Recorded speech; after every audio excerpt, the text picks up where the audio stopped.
Apparently, publishers are not publishing books for men anymore. Men have nothing to read. There are a lot of videos on this subject.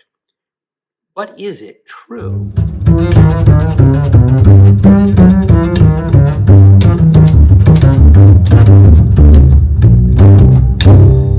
Hello, welcome to my channel, Another Bibliophile Reads. My name is Greg, and I am doing a response video of sorts, with a slight twist. A few days ago, I saw a video from Brian at Bookish, Why Men Don't Read. Mystery Solved. He was responding to the no-nonsense editor, who did a video called Publishers versus Men.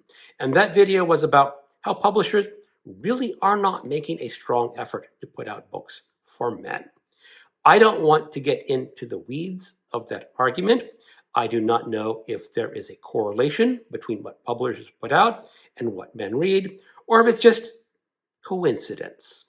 But what I'm interested in is seeing if what publishers produce are actually interesting to the male readership. I found an article on Bookriot called The 10 Most Popular Books of April, according to Libby. This is just a bestseller list from Libby. That's a library system about what their most popular books are. So I have listed all those 10 books, and I'm going to go through this with a male readership eye, asking myself, would I read this book? I will not claim that my tastes are the definitive male taste in reading books. There are other men who like reading other kinds of books, and their opinions are just as valid as mine. But for me, I am a 60-year-old male. I have a college education. I worked in the computer programming industry, and I am retired. I am politically left, and I do not believe in any religion. I give you all those details about myself because if you are a male and you don't fit those demographics, your choices are going to be different. But let's see how the 10 most popular books of April, according to Libby, appeal to my personal male readership tastes. In this video, from a man's perspective, I will be ranking each book on the likelihood of me reading it. Those likelihoods are yes, maybe, no, hell no, and bloody hell no. Okay, the last one is a little bit flippant, but some of these books really do need the bloody hell no. I will be reading descriptions of each of these books, taken from the Amazon website, slightly edited in some cases. I know my readings will get a little bit flippant and sarcastic in some cases because I have read over these descriptions before filming this video, and I know some of them are just not going to gel well with me. Don't take that as a personal affront if these are some of your favorite books. Every reader is going to approach a book in a slightly different way, which is one of the purposes of this video, to see if books popular with a lot of people, mostly women, can be popular with men. Number 10, The Perfect Divorce by Jeneva Rose, listed as a thriller, suspense, crime, murder. It's been 11 years since high-powered attorney Sarah Morgan defended her husband Adam against the charge of murdering his mistress.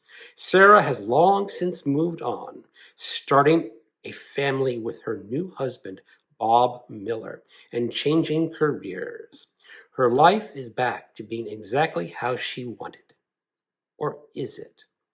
After discovering Bob engaged in a one-night stand, Sarah wastes no time filing for divorce. However, amid their ugly separation, new DNA evidence is uncovered in the case against Adam, forcing the police to reopen the investigation, putting Sarah right back into the spotlight. But But when the woman Bob slept with is reported missing, he and Sarah start to fight dirty and in a But when the woman Bob slept with is reported missing, he and Sarah start to fight dirty, and a high-stakes game of cat and mouse ensues. Okay, on the surface here, this might be an interesting crime thriller, but there's just something in that description about the marriage and the infidelity and this cat and mouse game with her current husband and her ex-husband just does not make it in my book. So I'm going to give this a no. I'm not going to read it. It could be a maybe read, but I'll go with no. Number 9, Say You'll Remember Me by Abby Jimenez, listed as a best romance. There is no such thing as a perfect guy, but Xavier Rush comes disastrously close. A gorgeous veterinarian giving Greek god vibes, all while cuddling a tiny kitten. Immediate, yes. That is until Xavier opens his mouth and proves that even sculpted gods can say the absolute wrong thing. Like, really wrong. Of course, there's nothing Samantha loves more than proving an asshole wrong. Unless, of course, he can admit he made a mistake.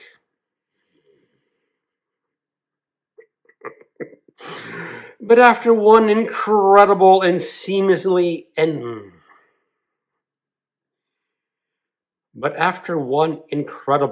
seemingly endless date, Samantha is forced to admit the truth, that her family is in crisis and any kind of relationship would be impossible. Samantha begs Xavier to forget her, to remember their night together as a perfect moment, as crushing as that may be. Only no amount of distance or time is enough to forget what's between them. And only one thing better than a perfect single memory is to make a life, and even a love, worth remembering. I'm going to have to go with hell no. This is a book I would not read at all. I don't think it has much male appeal. Number 8, None of This Is True by Lisa Jewell, listed as Best Mystery, Thriller, and Suspense. Celebrating her 45th birthday at her local pub, popular podcaster Alex Summer crosses paths with an unassuming woman called Josie Fair. Josie, it turns out, is also celebrating her 45th birthday. They are, in fact, birthday twins. A few days later, Alex and Josie bump into each other again, this time outside Alex's children's school. Josie has been listening to Alex's podcast and thinks she might be an interesting subject for her series. She is, she tells Alex, on the cusp of great changes in her life. But as quickly as she arrived, Josie disappears. Only then does Alex discover that Josie has left a terrible and terrifying legacy in her wake, and that Alex has become the subject of her own true crime podcast, with her life and her family's lives under mortal threat. This could be a maybe.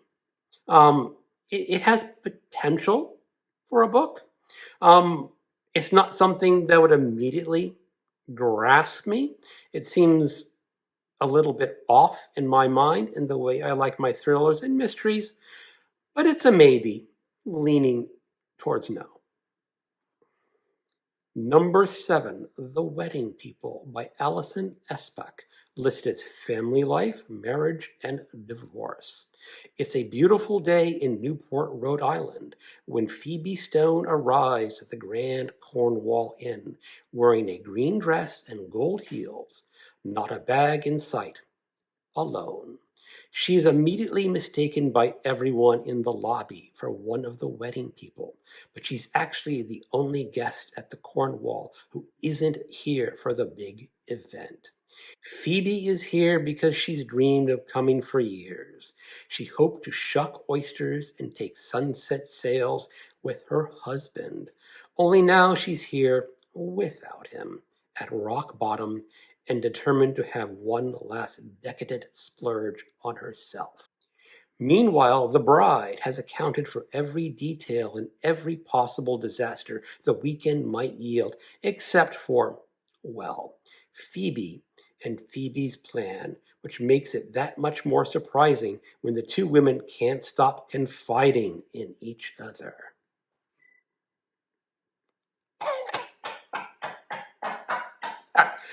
All right. I think a hell no is insufficient here. I think this needs a bloody hell no. As a male reader, I'm not really interested in the stories of marriage and two women confiding within each other. This is definitely women's fiction, in my humble opinion. Number 6, The God of the Woods by Liz Moore, literary fiction and historical fiction. When a teenager vanishes from her Adirondack summer camp, two worlds collide. Early morning, August 1975, a camp counselor discovers an empty bunk. Its occupant, Barbara Van Laar, has gone missing. Barbara isn't just any 13-year-old. She's the daughter of the family that owns the summer camp and employs most of the region's residents. And this isn't the first time a Van Laar child has disappeared. Barbara's older brother similarly vanished 14 years ago, never to be found. You know, this one actually sounds really interesting. I have seen one or two other booktubers talk about this book, and they really enjoyed it. One other booktuber actually mentioned this book as a book she never would read because it deals with child abduction.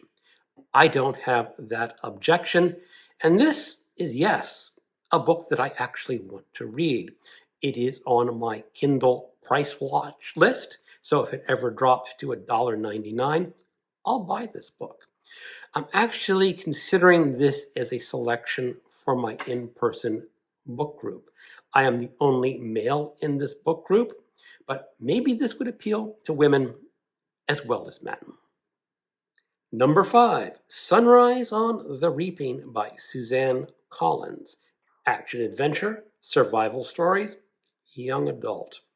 This is a sequel to The Hunger Games, or should I say, it's a prequel to that story. I know that The Hunger Games is a rite of passage for many young people, and it is a beloved series to them. I read that in my late 40s or early 50s, and The Hunger Games is one of the worst books that I've ever finished reading in my lifetime. Her style of storytelling, her plot twists are laughable, in my opinion, even though it is involving the death of teenagers. So this book, right off the bat, is never going to be read by me. I will give it a bloody hell no rating. Number 4, Fourth Wing, Rebecca Yarros, fantasy and romance. 20-year-old Violet was supposed to enter the scribe quadrant, living a quiet life among books and history. Now, the commanding general, also known as her tough as Talon's mother, has ordered Violet to join the hundreds of candidates striving to become the elite of Navarra, dragon riders. But when you're smaller than everyone else and your body is brittle, death is only a heartbeat away because dragons don't bond to fragile humans. They incinerate them. Friends, enemies, lovers. Everyone at the War College has an agenda because once you enter, there are only two ways out: graduate or die. Okay, this is part of the romantasy genre that is super popular right now. I don't know if this is young adult. I think it's more geared to what they're calling new adult, teens and 20s. This is not going to appeal to a 60-year-old man, even though there's apparently a lot of sex going among those students at the War College. And I even think they're supposed to be having sex with their dragons. Now that's just bizarre. But this for me, again, is a bloody hell no. Number 3, Funny Story by Emily Henry, women's fiction. Daphne always loved the way her fiancé Peter told their story, how they met on a blustery day, fell in love over an errant hat, and moved back to his lakeside hometown to begin their life together. He really was good at telling it, right up until the moment he realized he was actually in love with his childhood best friend, Petra. Which is how Daphne begins her new story, stranded in a beautiful Waning Bay, Michigan, without friends or family, but with a dream job as a children's librarian that barely pays the bills, and proposing to be roommates with the only person who could possibly understand her predicament, Petra's ex, Miles Nowick. But is it all for show? Of course, because there's no way Daphne would actually start a new chapter by falling in love with her ex-fiancé's new ex-fiancé, right? Do I have a wall I can bang my head against? Boom, boom, boom. Okay, I get it. This is women's fiction. This is almost certainly some sort of category of romance novel. As a man, I'm going to say this has absolutely zilch of an appeal. No way would I ever read this book. Bloody hell no is an insufficient way to describe my opinion about reading this book. But I'll leave it at bloody hell no and keep the algorithm happy because I could add some more things much worse than bloody hell no. Number 2, Onyx Storm by Rebecca Yarros. Fantasy romance. This is a sequel to Fourth Wing, which I have already determined was a bloody hell no in the likelihood of reading. So Onyx Storm, you also get bloody hell no. Number 1, The Women by Kristin Hannah. Family life novel. Women can be heroes. When 20-year-old nursing student Frances Frankie McGrath hears these words, it is a revelation. Raised in the sun-drenched, idyllic world of Southern California and sheltered by her conservative parents, she has always prided herself on doing the right thing. But in 1965, the world is changing, and she suddenly dares to imagine a different future for herself. When her brother ships out to serve in Vietnam, she joins the Army Nurse Corps and follows his path. As green and inexperienced as the men sent to Vietnam to fight, Frankie is overwhelmed by the chaos and destruction of war. In war, she meets and becomes one of the lucky, the brave, the broken, and the lost. But the real battle lies coming home to a changed and divided America, to angry protesters, and to a country that wants to forget Vietnam. I have read 2 other books by Kristin Hannah, The Nightingale, about World War II, and The Great Alone, about living in Alaska. The Nightingale was actually pretty good until you got to the very end, and she got just a little too sentimental for my taste. The Great Alone, she took that sentimentality and went a little bit over the top. So, Nightingale is a very good book. The Great Alone, not so much. But The Women is a maybe. I might read this book. I do like the Vietnam War era stories. I've only read about the men in Vietnam War, so reading about the women that went to the Vietnam War, even if only a nurse, could be interesting. Put this one down as a solid maybe. So those are the 10 most popular books of April, according to Libby. How do they rank from this male perspectives in the likelihood of me reading them? Let's add up the tally. I have 1 yes, 1 maybe, 2 no, 1 hell no, and 5 bloody hell no. Now, from a man's perspective, I don't think, according to this list, publishers are doing all that well. Now, the thing about Libby is it's an isolated bestseller list. It's only libraries, and because it's Libby, it's going to be limited to digital books and audiobooks. So this list does not cover the full spectrum of what publishers can provide. But according to this list, in my mind, publishers really are not serving the male readership very well. Again, I will not speculate onto the reasons for that. You can do the research and watch some other videos on your own and make your own conclusions.